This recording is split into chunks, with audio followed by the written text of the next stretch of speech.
a long journey this week, and kind of talk about just making the trip and then the competition that you will, face over there. Yeah, we're heading out to Minneapolis, Minnesota, the Roy Griak Invitational, and it's basically one of the largest cross-country meets in the Midwest. And so what we'll be able to see here, it's truly a preview for us to the regional championships. It's not going to get this location, but some of the same competition that we'll have. If we make it to nationals, we'll have some of that same competition. But our regional championships this year is in Billings, Montana. So just a couple states away, and but it's just a different look at things. And I was always given the accolades from Tom Lyons of San Francisco State how great of a meet it was. And so finally we were able to raise some money and get out there.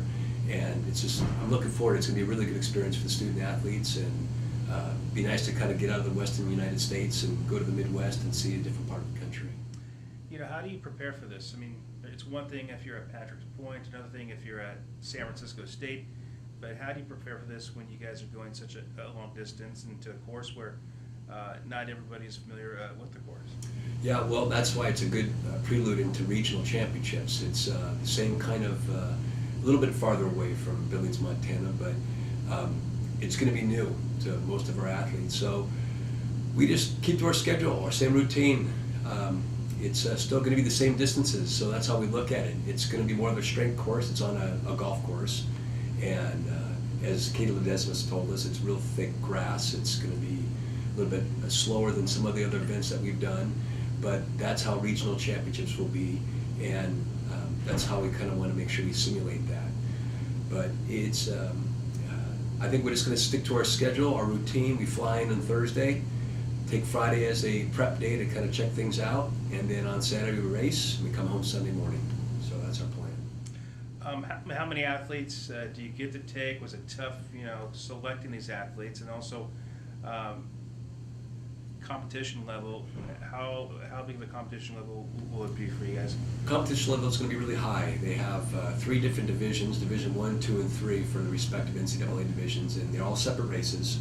But within the Division 2, there'll probably be anywhere from 35 to 45 teams, and basically competition is going to be, it's kind of what we're going to be facing at the regional championships, and so that's what we're looking forward to.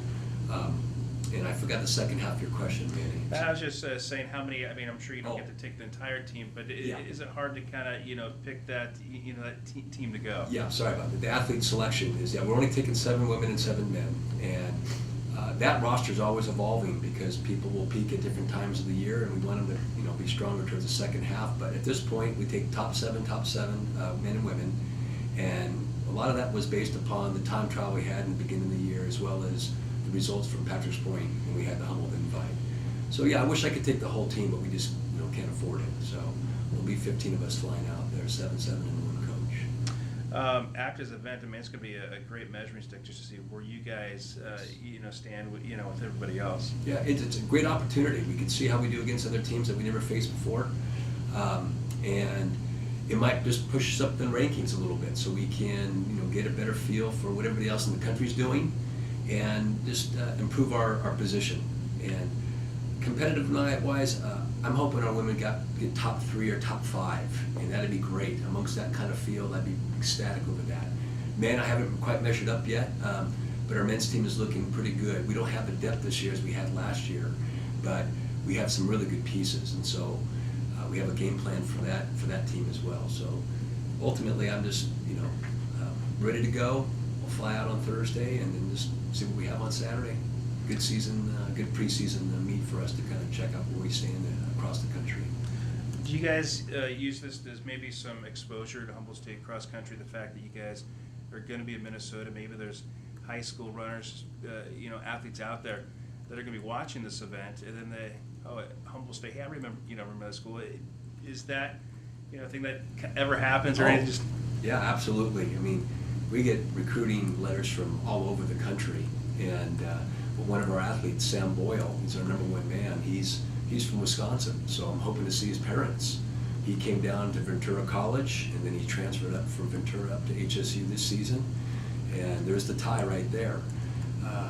Minnesota, I'm not directly recruiting anybody out of Minnesota at this point, but we do get some recognition from people that, from all over the country just because of the academics here and or our program. So, and the beautiful, how beautiful it is here in Humboldt County. So you have all types of interests, but yeah, it will help our name, definitely, especially when you look at it from a regional and national perspective. If we do well, then we're going to look good. If we don't, then hey, that's an obvious answer there. So we'll just kind of see how things go, and we're as prepared as we can be at this point. So that's what I'm excited about. I might save this question for next week, but is this an event that you guys would like to attend, each year? We'd like to. I just don't think we can afford it. This is my 7th season, and we really haven't been out of the region, or the 3 Western United States here, Washington, Oregon, and California, very much at all, except for regional championships. And this is probably once every 7 to 10 years, so we're real lucky. And we got some good teams to back it too. So I'd love to come back next year, but we'll see how it plays out financially. It's just one of those things where you can't afford this type of trip every single year unless somebody pays you to come here. That's where we're at. Car washes. Car washes, bake sales. There you go. All that stuff.